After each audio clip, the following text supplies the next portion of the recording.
Welcome back to TarHeelIllustrated.com. And if you're watching on our YouTube channel, Tar Heel Illustrated on THI, staff writer Jacob Turner, and joining me for tonight's podcast, our very own publisher, Andrew Jones, and our director of basketball recruiting, and he's also a basketball analyst for us, David Sisk. Guys, we're here for the UNC basketball season preview podcast. I know that name probably sounds familiar to a lot of people listening right now. We've been doing one on every returning player and the freshman. Now we're just going to focus on the team as a whole in this podcast, guys. So let's dive right into it like we always do. First thing I want to start off with tonight, we got to touch on last year in some kind of way before we move on to this year's team, because I think what you'll see in a second, I think it's going to play some kind of factor in maybe how this team's coached. Spoiler alert, I should say. All right, first thing, guys, Carolina 14-19 last year. Not a bad season. When me and AJ were there for every game, it was a crazy season, a weird season. But we're past that at this point. Now we focus on this 2020-2021 Carolina basketball team. It's a young team. Like I mentioned, you got 6 freshmen coming in, a lot of young guys on this team, not a lot of veterans, not a lot of guys who've been in the program for a long time. But the first thing I want to ask you about, AJ, I'm going to start with you. Does last year's play last year on how it went down, how everything just kind of ended up finishing and going for the Tar Heels, do you think that plays any factor for Roy Williams in terms of his motivation, maybe in terms of how this team is coached? Or do you think that's just, is what it is? Well, Andrew Platek already told us that Roy is pissed, and that's a direct quote, about last year. And I asked Roy that question after Andrew told us, and Roy backed it up very vehemently. He does not waste opportunities to stop practice and tell them that's what got us to 14-19 a year ago. Even the freshmen who weren't part of it, he does it to them too. Because when you go into this program, you inherit everything that's behind it. Mm-hmm. Everything that's already happened, you inherit that when you become a part of this program. So the 6 true freshmen on this roster had nothing to do with 14-19, yet now they have to deal with coming off 14-19. So he's using it as a teaching tool. He's using it as motivation. We actually we had a podcast sometime in August or something like that, because some people were saying, gee, Roy's really going to be furious about last year.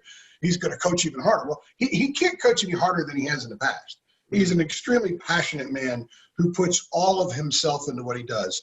3 and 4 hour nights of sleep throughout the season is not an uncommon thing for him. And he doesn't waste the time when he's awake. And he's not stressing all the time about something that already happened. He's constantly in fixing mode.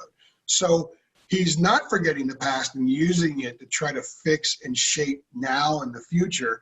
So, yeah, he's ticked. He loves to tell us about the little pinky. Well, that little pinky is jam-packed with inspiration and motivation right now in a way that only Roy Williams can. I think for Carolina, that's very much a positive thing for this year moving forward. Yeah. David, you want to touch on that?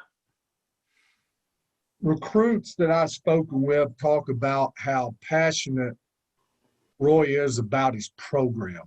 Mm-hmm. I don't – obviously, he's got to have some ego, and I don't mean that in a bad way. We all do to a degree, and most head coaches that I've seen on a college level, are powerful. Roy may be the most powerful man in the state of North Carolina. So, obviously, there's going to be some of that. But what I gather from people that I've spoken with and from recruits who he talks to, they always say he's really proud of the program and what the program is. And I think you go all the way back to Frank McGuire. But honestly, we know what Dean Smith meant to Roy Williams. So he probably looks at himself as the caretaker of this program, and it's on his watch. So certainly that's something he knows the tradition, and nobody knows it better than him. As I said on the previous show that we did, his whole life has been North Carolina basketball, basically, except the years he had in Kansas. So it's something that's very, very important to him. He knows all about it. He knows what a bad season means. But I think more than anything, just his passion and love for the program and the university, he wants to see it do well. He wants to see it succeed, and he's going to push as hard as he can push for that to happen. You're exactly right. That's why I said these kids inherited what's happened before. Because once you come into that program, you enter into an experience, you enter into a realm that is very unique. And everything that's happened there becomes a part of you. Whether it's George Galamick from 75 years ago, or the 57 team that went undefeated, or 14-19 last year. That's a part of who you become. That's a part of the standard that you play to when you're at North Carolina. There's some other similar programs that have that as well. But what's amazing about Roy is because he's been there so long, his connection to Coach Smith. And I also think reverence for the sport. Let's remember, Roy is fourth generation from the guy who invented the sport. James Naismith, Fog Allen, Dean Smith, Roy Williams. So there's reverence for the sport, for what it's meant in this country, for what it represents, for programs like the North Carolinas, the fabled ones, the Kansases, which he was a part of, the Dukes and the Kentuckys and UCLAs and Indianas. He's got unbelievable reverence for all of that. And he believes that he has a responsibility, being the caretaker of the Carolina program, to maintain that standard and push it forward and continue to add to the standard. So that's one of the reasons why 14 and 19 matters. Some coaches say, when the new season starts, look, cutting the cord to last year, we're not going to talk about last year. Roy didn't look at that way because he knows that every season in the program's history, everything that's ever happened, is connected in one way or another. Absolutely. It's great stuff, guys. I completely agree with what you're saying about the program. And one thing you'll notice from being in 5 minutes with the Roy during a Roy Williams press conference is how much he cares about his team and his players and the program itself. So I'm really interested to see what kind of coach we get from Roy Williams this season. It's going to be a little bit different not having a crowd there and whatnot, but it might be even more interesting to be able to hear Roy better. I'm actually looking forward to that now that I think about it. So that's when they moved our seats, our seats in the Dean Dome a few years ago further away, so it's hard to hear them. And all media seats are being pushed back. There's still a few places where we get to sit nearby, but I've always loved some of the exchanges he's had with officials, which I'm not going to repeat here. But it's been entertaining. He and Gary Williams and a few others have been the more entertaining coaches to listen to. But unfortunately, when it pushes back, we don't hear as much. But we may get to hear some of those guys this year because there won't be many people in the arenas. You're absolutely right. Yeah, I get to sit. My photo spot for most of the games at the Smith Center is right beside the bench. So I'll catch myself all the time after something happens during the game. I'll look right over at Roy just to see his reaction. It's good stuff. So, all right, guys, that's enough on last year's team. I'm sure our listeners don't want to hear but so much about that one. Let's move on a little bit to this year's team. We obviously talked to Roy Williams on Thursday during his ACC coaches press conference, whatever you want to call it. They had some interesting quotes in particular I want to ask you guys about. I'm going to start first with the freshmen. We talked to, if you haven't seen it already, make sure you go look at our UNC basketball season preview podcast that we did on the freshmen so you can get a better idea of what we expect from them this season. But two freshman guards, RJ Davis and Caleb Love, Roy Williams spoke about them on Thursday. It looks like it's a possibility we might see them guys starting from day one. I think we're obviously going to see them playing a lot, and I think we're also going to see, based on what Roy said, those guys kind of switching back and forth between the 1 and the 2 positions. So I think that's something we kind of expected, and which we also discussed in the podcast. He also talked a lot about Day'Ron Sharp being kind of ready to step up and whatnot as well. So those 3 freshmen in particular, how important do you think they are for this team and kind of where this team wants to go? I mean, they just got a lot of young guys. They're going to have to step up and do something. I think these are the 3 guys in particular with a lot of expectations. AJ, you can touch on that first if you'd like. Well, they have to be really good. Otherwise, Carolina's going to have a year where Roy uses on next year's team to make an example of and try to get fuel. They have to be really good. They only have 4 guys back that have played much. Anthony Harris would be the 5th, but he played in 5 games after the injury and then before the injury last year. But Caleb Love and RJ Davis have to be really good, because you have to have really good guard play to win in college, at any level of college basketball, but certainly in the ACC. And certainly when your coach is demanding that you play at a certain pace. One of the challenges that freshmen have when they go play for North Carolina isn't so much when to play fast, it's when not to play fast. That was something that Kobe White took a while to learn. That was something that Ty Lawson took a while to learn.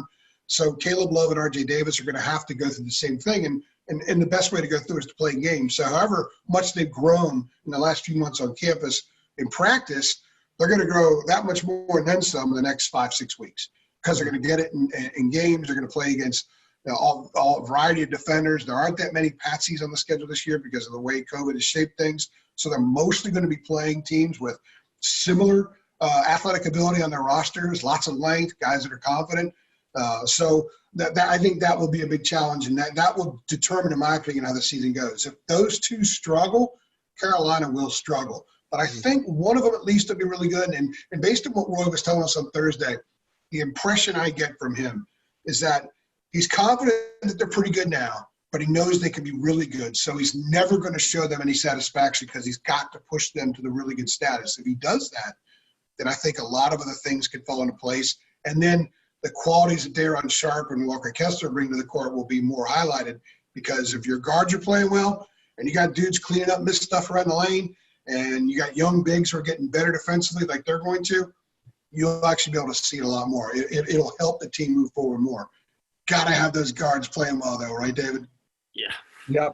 And I think this team, the more I think about it, the more I look at it, because I just see how outstanding some of these younger players are.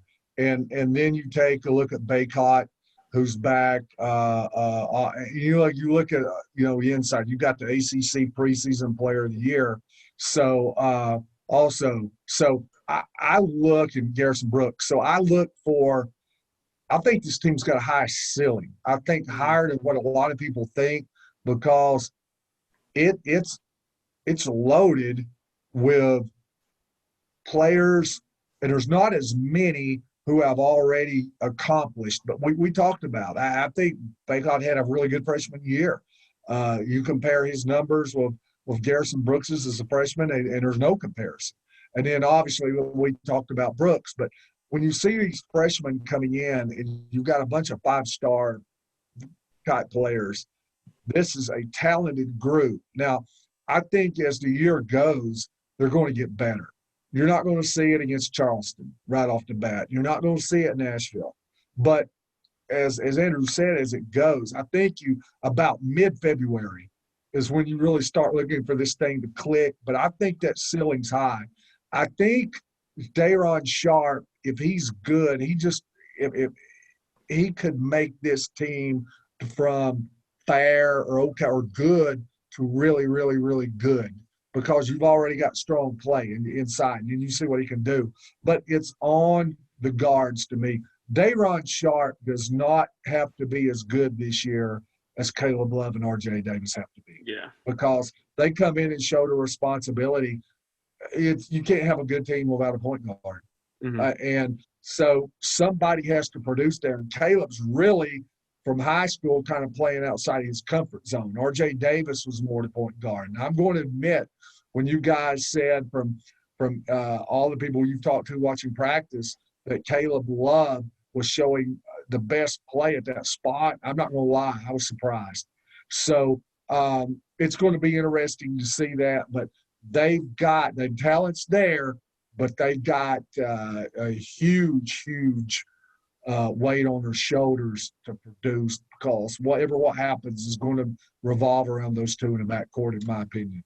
And Roy said with Thursday that they're interchangeable, that they're both going to be on the ball and both be off the ball. He didn't give us too much of a clue on what kind of percentage that might be, but he did mention something about RJ being a little small for a two, but also said that there's something about the way he plays that maybe he can get away with it. Now, Roy didn't say technically he can get away with it, but that was the impression I got from him. So one may go out who's the one, and then the other one will be on the ball. So what was interesting is that I think those guys are going to be back there. They're going to be playing together. Roy even said that we will see 5 freshmen on the court at one time. Mm-hmm. Maybe every game. Without having seen a practice, and this is just from all the film I've watched on them before and talking to people around them and all that, I still think R.J. Davis is going to be your point guard this year, that he will. I know we're going to play both roles, but somewhere along the line, they've got to say, okay, you're our point guard. If you're going back and forth all year long between 1 and 2, there's going to be some problems. It's like the old saying in football, if you got 2 quarterbacks, you don't have any. So I think it's kind of that way with point guard. They're going to have – somebody will have to take that role. I just think it's going to be R.J. Davis before it's over, because from everything I've seen, I think Caleb Love is more a true either a scoring point guard, and I don't know that Roy necessarily wants that, or a or he's better off the ball. He's a shot maker, and I just think he's going to be better at the two. Well, let me ask you guys, and I'm stealing Jacob's role here, but let me ask you guys, though, when I think about that, I've talked to a few other people about that. Well, one person brought up a really good point, said, whether Caleb's on the ball or at the two might depend on what they get out of the three. Mm-hmm. If he thinks that, look, I need to turn Caleb loose and let him just be a scorer, so I'm going to put RJ on the ball and put Caleb at the two because they're not getting much out of three. But, maybe Leaky just isn't going to produce much. We think that Leaky's going to be a lot better as a healthy three because he hasn't been healthy since he's gotten to Carolina. Maybe Puff and Kerwin aren't yet ready to handle more than snapshot roles. So if that's the case, maybe at some point in February and January or early February, Roy says, okay, RJ, you're on the ball. Caleb, we need you to score. You're going to the two. Can you guys envision a scenario like that? I think so. I think that's something that really intrigues me about that team is really that three position in particular, because we talked about it during the Leaky Black podcast, but Leaky's a guy that since he's been at Carolina has just struggled to score the basketball. He's not a guy that you expect to really go out there and get you buckets, as a lot of people say. So you've got a guy like Caleb Love and RJ Davis who are really good scorers in high school. And I mean, I've heard, really good things about both. I've even heard some people say that RJ Davis is, one of the best scorers in this class just in terms of what he was able to do in high school. So that's really the biggest thing I'm looking for with this team is, well, they've got the guys down low. I mean, they've got the freshmen, they've got the experience, got the ACC preseason player of the year, but where does their perimeter scoring come from? Because we know how college basketball is, especially right now. A lot of the teams that make those deep runs in the tournaments, have those guys that can light it up from outside. So I don't know. I'm really interested to see how those 1 and 2 positions work, because if you're getting kind of what you've been getting from Leaky Black over the past couple of years, you're not getting a lot of scoring production out of him, then there's either going to be more pressure on the bigs to do a lot, but somebody's obviously going to have to step up at the guard position. So I don't know. I think whoever can score the basketball, and hopefully both of them can for the Tar Heels' sake, is going to see a lot of minutes, because you just look at that team and you say, I mean, there's just not a lot of proven scorers on that roster from at guard at least. Nobody's going to get the playing style of North Carolina and Villanova mixed up. Yeah. But, you take Villanova and some other teams, they have had a lot of success playing three guards that are 6'4" or under. Mm-hmm. I know we look at it, we say, okay, you've got Leaky Black and you've got Puff Johnson. And I think, obviously, your number one scenario is for one of those guys to produce. So you've got that bigger wing and a natural spot, because I don't think the Carolina style right now is more into positionless basketball like a lot. I still think the roles are defined. So, but let's say they don't, and let's say you've got another guard who may be smaller. Who knows? It could be a Kerwin Walton. Kerwin Walton's got good size. Who knows? Or it could be another a guard, somebody smaller, that could play those three roles, because you're going to be so big in the front court. So you go from having a lot of size up front, you may have a smaller backcourt. There's no rule that says you have to play a 6'7" or 6'8" small forward. It could be somebody smaller. One thing I will say, too, and going back to the guards and talking about this, my philosophy now in watching the modern day game is that I don't know that there's necessarily true point guards now.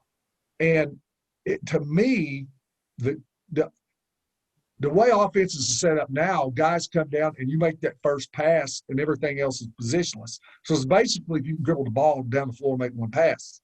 And then it appears to me that your primary ball handler is going to be that guy who has the ball in his hands with under 10 seconds left to go, that's either going to get isolation or a ball screen it's got to create. And if it's a wing, a shooting guard, so be it. That's kind of the guy who's got to be that primary ball handler. But North Carolina is still different because that Carolina system, now they've probably gone into that style a little bit, but because of their system, I think the point guard has been so big in the past, and you can name all these great Carolina point guards, and here's the reason. They have the ball in their hands a lot. They're setting the table a lot. And point guards in the North Carolina system may have more responsibility than any other guards in the country when you look at it. So That's another reason why you're talking about freshmen right there that are going to have a lot of responsibility on their shoulders, but why it's so important to be good at that spot. And if you heard what Roy had to say the other day when he was actually asked a question about being able, if he's going to play all these bigs, which he loves to do, how he's going to go out and guard teams where the 4 is going to be longer and maybe slower than a lot of the 4s that they're going to defend. And in very classic Roy-like fashion, he went back to a story, a little quick conversation he and Mark Few had the day before the national title game in 2017 when they joked that they were the only 2 teams that had 2 post players and they were meeting for the national title game. Yeah. So Roy was reminding us that his way works. That's still an effective way to play. You know why? Because your big guy may have to go out and guard on the perimeter, but they got to guard you in the paint. Mm-hmm. They got to find a way to stop you. And so I do agree with you. I think that Carolina is not a positionless team. I know a lot of coaches that I used to cover used to speak about 1 through 5 that now speak positionless, but that's not the case in Carolina. They have roles, responsibilities. I'm telling you right now, if you've got a big who is very big and he's not doing his job in the paint, he's floating too much away and he's not handling his identified responsibilities the way he needs to, he's not going to be playing for Roy Williams. Now, Roy can go small with the 4. We saw that with Luke May, and we'll see that more in the future. And we may see Garrison Brooks serve in a role like that some this year, with a stretch 4 type thing. I'm not really saying small, just a stretch 4. But he loves having 2 bigs. He's got 2 big freshmen now, along with Baycott and along with Garrison Brooks, and you're going to see 2 bigs in the game almost all the time. Now, it's interesting. You might see 3 guards. I can see a scenario where maybe you've got R.J. Davis and Caleb Love and Andrew Platek on the floor. Andrew's going to factor in here in some way. He's going to get on the floor in some capacity. Maybe he is shooting the ball well. And if he's got those other 2 out there, he's got that gravitas, that old guy that kind of helps him through some stuff out there. If you've got 2 bigs down low who are cleaning up the glass, who are putting back a lot of missed shots, and he did say that about Dayron, by the way. He said he's really good at rebounding and putting back his own misses, and he's really good at rebounding other people's misses and putting back. That's a scenario I could see working over the course of time, especially if there's an injury on the wing or if Leakey's struggling or Leakey's not going to play 35 minutes a night. So maybe that's something they do for 6, 8, 10 minutes in a game. I can see that being part of what they do in February. Here's a question, too, though. What are you going to be asking your small forward to do? And if, let's say we talk about the post game, I just think the inside game is going to take some pressure off. And now here's the thing, too. Here's one reason, another reason the guards got to be good, because the post can't pass it to themselves. Somebody's got to get the ball. They've got to move the ball, and they've got to get it into them. But, okay, so let's say I just think that the guards we don't know who's going to be the point guard yet, but I think Caleb Love is going to be really good. I do. And I think they're going to be growing pains. They're going to be nights that they're going to look bad because they're freshmen, So I think R.J. Davis is going to be really good. So as they improve and they get more consistent, and I think that's the word, and they find their niche, and Roy figures it out with them, and they find their spots, and there's more of a comfort zone, what are you going to be asking from your small forward? I mean, are you going to be asking Puff Johnson and Leaky Black to score 20 points, 25 points between them a night? I don't think so. I think if you're solid, you screen, you move without the ball, you pass it, you don't turn it over. I think defense is going to be a big part. You can defend a perimeter. You work hard, you get on the floor, you get loose balls, you're a glue guy, you make winning plays. You've got to have a guy like that on the team. And I think these other guys are going to be able to create and do some things for themselves. So the glue guy may come from that 3 spot. And I think that Leakey, if healthy, can be that guy. He can stick his hands into a lot of baskets. He could do a lot of things okay. Now, healthy, will he do them well on a regular basis? If he's that guy, and I'm going way back old school here, so I'm going to go right over Jacob's head here for a second. If he can do a little bit of the Matt Doherty stuff for this team, as an example, that will be huge. But I do think there's going to be nights where Leakey might need to get 10 rebounds, or Leakey might need to have 7 or 8 assists, or Leakey might need to get 14, 15 points. And if he's healthy and he's the guy that I've been told he is, and that Roy has said that he is, and everybody around the program, they say when he's healthy, he can be that guy, then he might be one of those wild cards where maybe they're in the second round of the tournament and they got foul trouble in the backcourt and the bigs are kind of having an off night. Maybe Garrison's got a bad ankle, since ankles always hit this program in March. And maybe Leakey's the guy that night that goes 17, 8, and 6 and gets him into the Sweet 16. I think if healthy, he can be that kind of guy. He's not going to do it every night. He's not going to be asked to do it every night. So on the nights he's not asked to do it, is he a perfect complementary part to whatever it is they need in stretches in those games? I think he can be that. And if he is, and the freshman guards are as good as you think they're going to be, David, and if the bigs are as good as I think they're going to be, this team has a chance to be really, really good when they hit March. That's why I said I think the ceiling's high for this team, a lot higher than I think what a lot of people think as it gets on into the season. And that's when you want to get. That's when you want to be good. You want to be good in March. Yep. Yeah, absolutely, guys. That was a perfect. I wanted to just kind of touch on Leakey there for a second. I'm going to go ahead and transition it to him and a couple of the other guys on Carolina's roster. So when I look at some of the returning players, the guys that have played significant minutes for this team, basically you got Garrison Brooks, Leaky Black, Armando Bacot. I guess you could throw Andrew Platek in there as well. You know what you're getting out of Brooks. At least you would think so based on the type of year he had this year, the accolades coming to the season. You kind of expect him to be a guy that's going to show up every night and show up and play well. I look at guys like Leaky Black and Armando Bacot, and like you kind of mentioned, AJ, in terms of from what we've heard from Roy and from what we've heard from some of his teammates, a fully healthy Leaky Black is a really good basketball player that can do all kinds of things. I look at him and Armando and I say, if those two guys in particular can take that next step in their development, if they can kick on from what they've done in their career at Carolina already and improve that much more, that's going to be such a huge factor for this team, because you got so many freshman guys that are going to be relied on so heavily.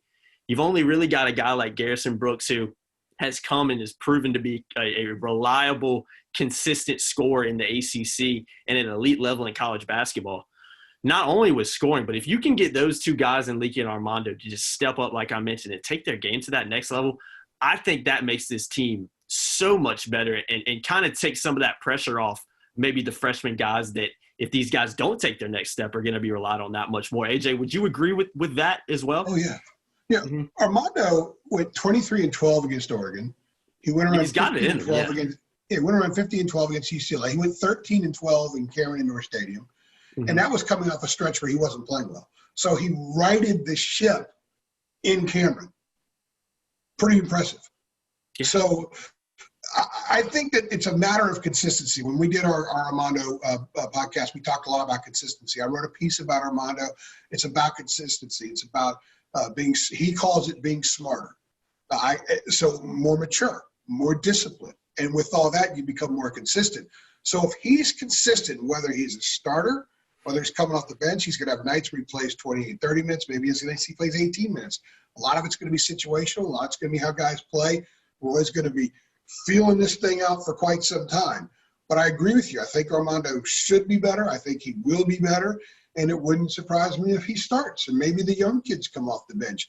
And I think he would handle that very well, equally if he didn't start and he had to come off the bench at some point during the season. I think he's kind of reached a point with some of the maturity and recognizing the bigger picture that, okay, if this is what he needs to do for this stretch of the season or for the rest of the season, he'll do that because he knows it'll make him a better player, it'll make the team better. And the fact that I think Armando took all that stuff they learned from last year, and there was a lot of ebb and flow last year, and he's using that to his advantage now. At least he has. That's what I've been hearing, that will make him a better player again, make us a better team. And as far as Leaky, we just kind of hit on Leaky. I think Leaky's going to be a guy that shows up at the arena, and whatever happens during the course of the game, he'll respond to it and respond with whatever they need. And we're saying things about like, wow, these guys are being really positive about what this team has. They could be really, really good. I think as we have this conversation, it's really hitting me that the potential of this team is really significant because we've already done, while the guards have a high ceiling, we've already done Dayron has a high ceiling. And we barely talked about the preseason ACC Player of the Year. Yeah, we haven't touched on that. We talked a little bit about Platek, who's been around, who came in a year after a national championship, just like Garrison Brooks did. Leaky Black, Roy said 18 months ago he could be an NBA player. And then, Armando. This could be a really good team, guys. Yeah, I know they could be. But They could be really good. Yeah. Go ahead, David. potential is just that, it's potential. Mm-hmm. So, Yeah. And like I said, I like the ceiling, but for every ceiling, there's also a floor. Mm-hmm. So the thing is, the talent's there. It's got to work out. So your guard, like I said, I just think it's huge that Caleb and RJ, can find that comfort zone in college basketball. Because if they don't, then it's a whole different conversation. But the talent's there. It's not like they're saying, well, David Sisk, Jacob Turner, and Andrew Jones, things don't go well. That's their starting backcourt this year. Yeah, well, I don't So want to see that. we don't want that at all. So anyway, because I'm not throwing it inside, I'm shooting. So anyway, might as well. That's what we're kind of looking at there. But it's definitely there. And like you say, Garrison and Baycott, I just feel like they take the pressure off. I think they're on sharpness. We've not talked about Walker Kessler. Walker Kessler may have more skill than all the posts there. So that's saying a lot, yeah. I think we got 4 guys inside who can take turns, who give you depth, who can rest, and like we said in the other podcast, can wear down teams. And the guards, I think the guards are talented, but they're unproven. Mm-hmm. So yeah, I like it. I just think North Carolina basketball kind of reminds me of what we used to have in basketball when I was growing up. And that was, you remember your team as a kid and I know you don't, Jacob, you still are a kid, but I know Andrew and I remember, you're growing up and you're pulling for your local team or whatever. They sign a kid, and it never was, unless he was just happened to be a Michael Jordan or a Patrick Ewing or somebody like Magic Johnson. You never thought, hey, now this guy's got to do this year as a freshman, unless they were really in dire straits. It was always like, he's going to be good. He just develops, by a junior, he's going to be great. Man, by a senior, he's just going to kick everybody's butt. You never thought anything different because they were there for 4 years. North Carolina, I still enjoy it because there's so many one and dones and guys leaving early and guys transferring out. And you've got all these freshmen, that get drafted last night, and you've got 800 players in the transfer portal. And you look at North Carolina, and they're still just kind of getting better from year to year to year, and players develop and players get better. So I enjoyed watching that because to me, that was college basketball to me growing up. And we all like to go back to how great it was when we were younger, and you still see that at North Carolina. Yeah, absolutely, dude. That's a great point. It's one thing I enjoy about it too. Is just, it's you can see guys, and that's one thing AJ's talked to me a lot about before in my couple of years at THI. Is just not only from like a media perspective, you get to follow those guys and see them. You're not just see a guy there for a year and he's gone the next. You kind of get to grow up with these people and see how they develop on and off the court, which is a really cool thing as well. Guys, I want to move on to a couple of other guys on the roster we'll touch on real quick before we wrap this one up. I'm going to go ahead and call these guys the role players, and feel free to correct me if you think I'm extremely wrong on that. Andrew Platek, Puff Johnson, Kerwin Walton, and eventually Anthony Harris. I know Roy said on Thursday that Anthony isn't really doing any – he hasn't been released fully. He's doing some stuff kind of by himself and a little bit of half-court stuff, but hasn't been fully released by the doctor, so we still don't know when he's going to be back. But looking at those guys, David, I want to ask you a question about – Puff and Kerwin real quick before AJ, you can touch on the other guys as well after he's done with that.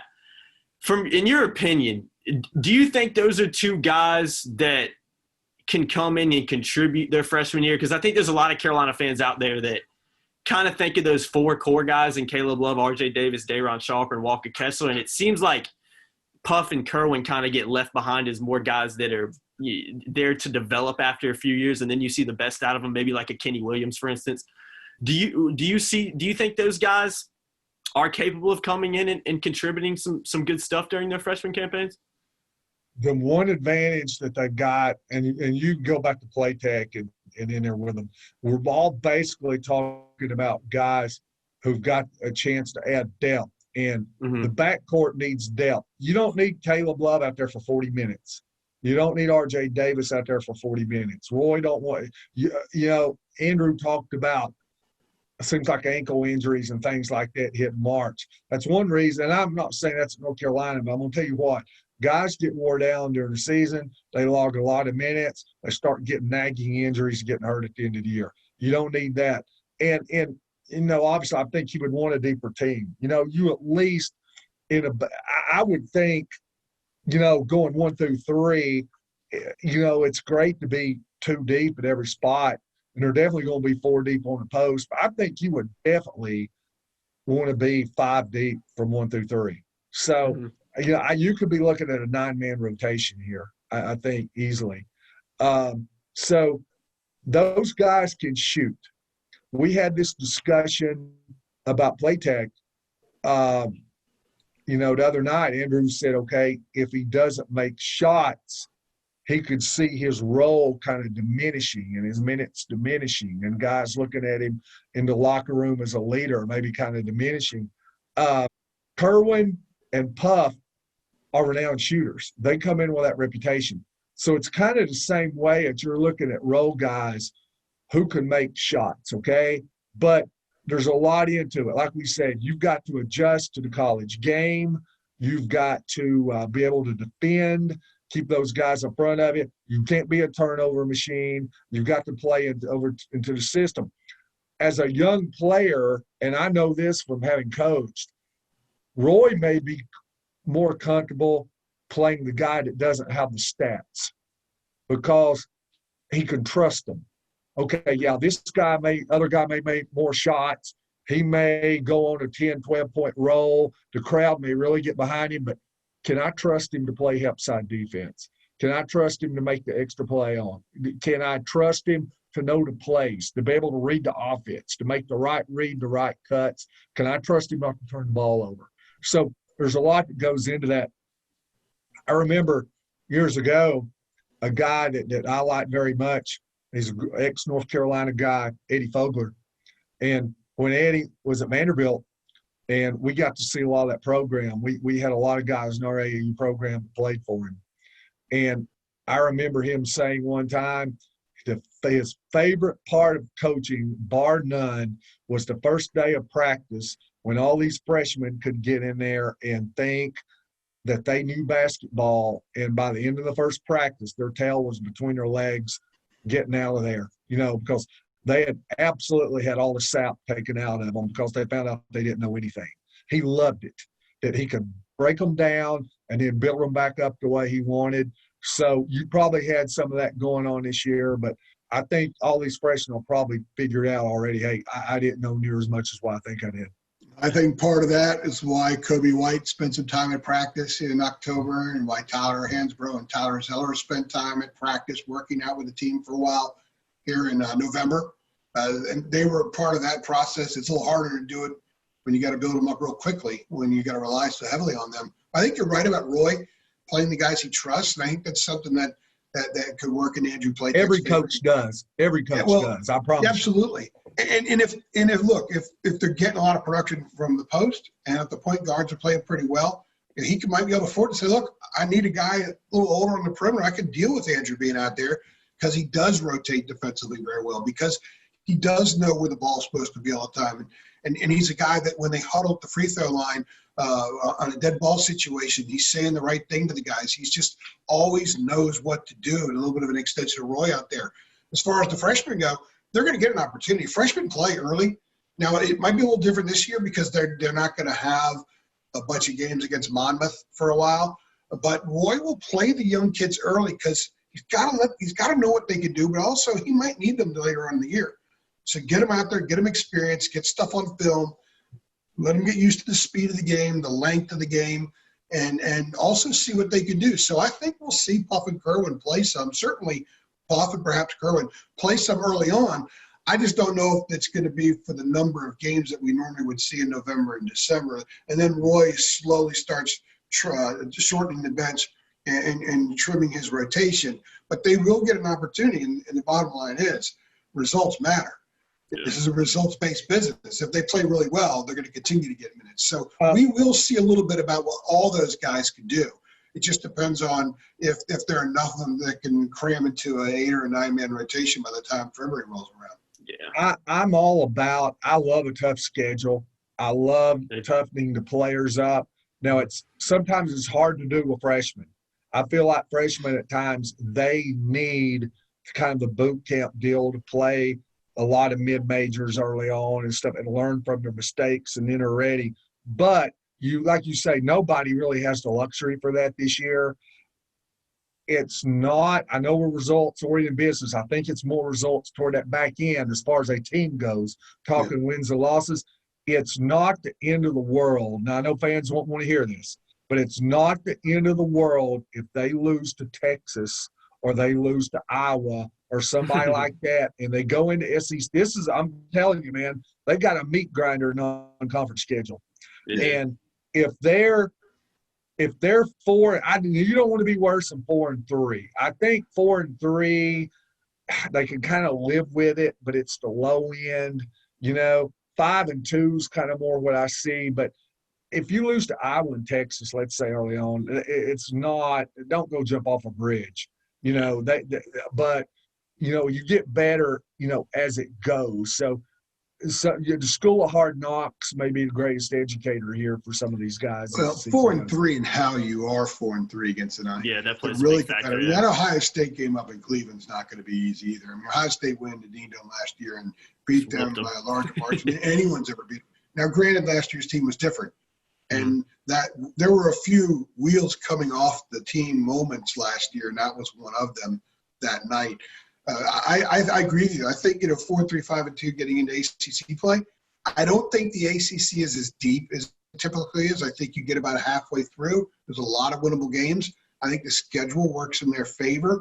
They're going to have time for these kids to acclimate, and they close the season with some of their tougher games at home, and sandwiched in between are some doable road games. So they really do have an opportunity, I think, to kind of fit nicely into the schedule, pick up a lot of really, really important wins late in the year.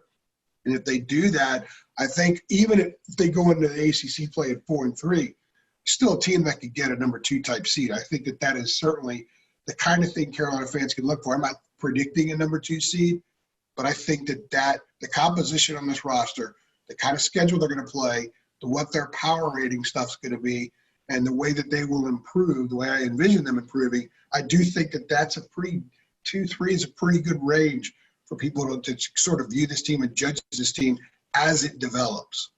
The most interesting games to me is that second day in Asheville, where I think you get to either Alabama or Indiana, if I'm not or mistaken. Stanford, I think. Or Stanford, okay. But just look at Alabama. Well, Stanford, they've kind of waited. They brought all these 5-stars in. Yeah, you're they've kind done of waiting on them to improve. But that they're 34 in Ken Palm preseason. But when I look at Indiana, how competitive they are. They're 26th preseason in Ken Palm. And North Carolina's 22nd. And I know Alabama. There's a lot of talk about – I live in Tennessee, so obviously it's SEC country. There's a lot of talk about Alabama and the SEC this year. They're really kind of in between 3rd and 4th in the preseason in the SEC, back and forth of LSU for that. Excuse me, I'm sorry, Florida's 3rd, 4th or 5th, I'm sorry, with LSU kind of back and forth. So I'm not sold on Nate Oates yet, but the very talented rosters. All of them. So I'm kind of I think that's the game right there where you see 2 teams, no matter who they play, kind of evenly matched, and you go into that game and say, okay, let's see. They're not playing a team worse than them. They're not playing a top 10 team. This is a young team. Let's see them take on a team like here that have similar expectations, and let's just kind of see where they go from there. Yeah, even that first game against Vegas will have athletes. They'll have guys that are pretty fired up to play Carolina. I think early on, there are a lot of games this team could play. If you isolate them individually, they could lose that game. They could lose that game. Oh, yeah. Would it be a stunner if they lost to Vegas? No. I don't know. I mean, I just think not, stuff. This team's going to lose a game. People are going to say, "What did they lose that game for?" That's going to be part of their growth process. UNLV's not as good since I quit having hot tub parties. You were waiting to say that for like a minute, weren't you? Oh, man. He was ready for that one. I agree with you guys are saying, though. We kind of talked about it earlier, but I look at this team and I say really high ceiling. But when you look at the roster, I mean, you're relying on freshmen to come in and contribute big time. You really only got one guy on that roster that's proven he's a consistent elite level scorer in the ACC. So you're relying on a lot of guys to come in and do things and improve, like the likes of Leaky and Armando. You're relying on them to take that next step. You're relying on freshmen to come in and contribute significant minutes. So while we expect that to happen, there's still a lot of question marks about this team. And I'm going to drop one last question on you before we wrap this thing up. AJ, start with you. What do you think this team would be? And do you agree that really high ceiling, but, I mean, until we really get into the play, there's just so many unknowns right now. Would you kind of agree with that? I'm a big baseball guy, and my favorite team is the Baltimore Orioles, and my favorite player of all time that I swear by is Eddie Murray. And one of the things that Earl Weaver said back in the day and Joe Altobelli said back in the day is that with every March, you know, reporters would ask, what kind of club you got there, Cedar Skip? Well, we know we could pencil Murray in for 300, 30 homers, 100 RBIs. My point is that you could pencil him in for that because he'd done it so often, you knew he was going to do it again. With this team, what can we pencil in? We could pencil in Garrison Brooks. We can't pencil in anything else. We can pencil in Roy Williams. Can't pencil in anybody else. But there's a real, you know, I don't know. I can't come up with a saying about the greatest number 2 pencils ever. But there's a lot of really good, rightly sharpened number 2 pencils for a lot of these other guys, and they're going to have to show they can do it before you know that they're doing it. I know this kind of sounds really simplistic, but it is what it is. There's a lot of unknown, but the high end and the odds that a couple of these guys are going to be really good. They're not all going to be what people are envisioning right now, but they only need like 3 of them to be that way.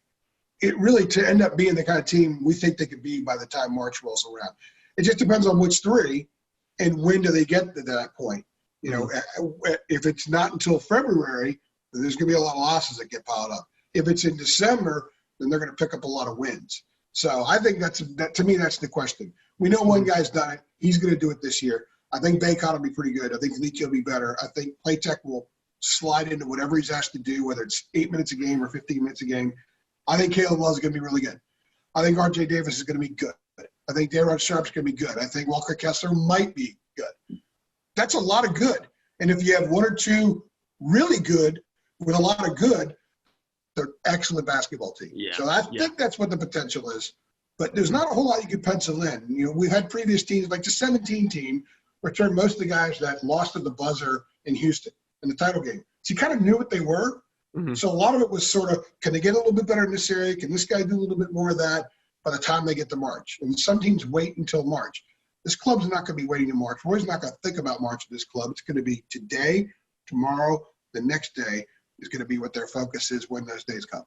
David, anything you want to add to that before we wrap this thing up? No, I think Andrew said it all. But like I said, it's going to be interesting. I think one thing we have to kind of talk about too is COVID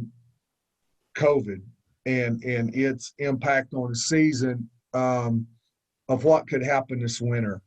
And I know that was kind of addressed today in the press conference. But you're looking at all the uncertainties. We know that there are going to be games that are probably going to be canceled. So the question is, how can the players stay focused? The coaches will stay focused. How do they direct them around that? How do players stay focused? You know, if it hits the team, I heard Frank Martin on television today, and he was saying he has no doubt it's going to happen when he sits around and looks at college football and looks at, you know, all the players and coaches and games being canceled. And he said the only way that you can really guard against that, if you've got $250 million to throw around like the NBA did, and have the most incredible bubble imaginable, where there's just no leaks whatsoever. So there's going to be, like I said, there's just going to be so many uncertainties this year. And I think even if you've got a veteran team, you're still talking about 20, 21-year-old kids. So it's going to be very interesting to see, how they handle all that.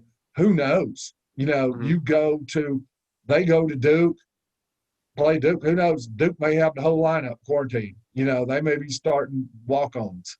And you just never know. And you just never know, how these things are going to go down. So, that's another variable on the season.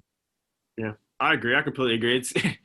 Football has been weird to say the least. AJ, I know you can attest to this, but I think basketball is gonna have its fair share of weirdness too. That's just it only takes one or two guys in basketball to test positive to destroy a team. And then it's a whole different scenario than football. Totally but you also don't have to protect that many guys.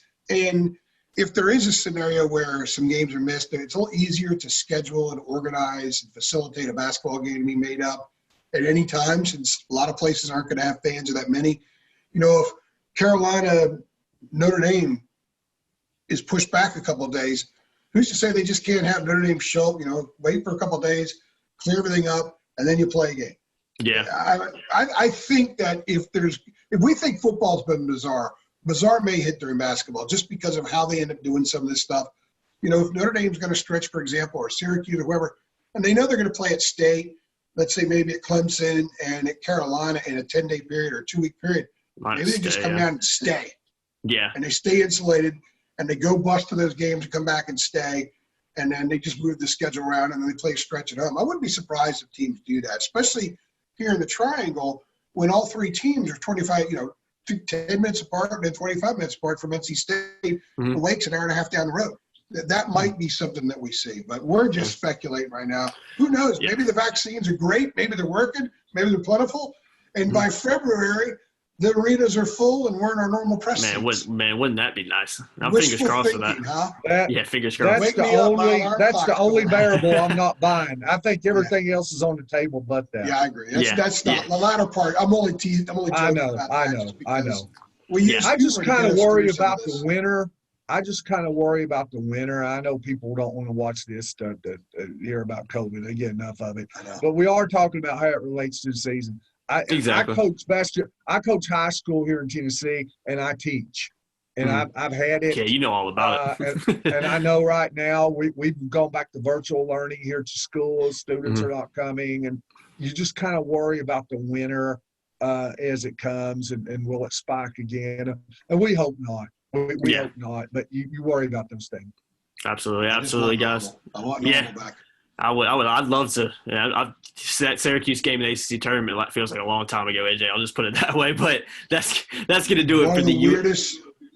One of the weirdest. That was the weirdest night of my career. Yeah, I think we've talked. If you haven't seen the 3 things we did after the UNC Syracuse ACC tournament basketball game, go find that after this. That's a good 3 things. You'll enjoy that one. But that's going to do it for this edition of the UNC basketball season preview podcast. Really appreciate you guys coming on here and chatting about the Tar Heels with us. They're opening up against College of Charleston on November 25th, 6 p.m. in Chapel Hill. So not far away now, guys. But that's going to do it. Be sure to like it. Be sure to share it. Be sure to subscribe if you've enjoyed everything you've seen. And we'll see you guys in the next one. Thanks.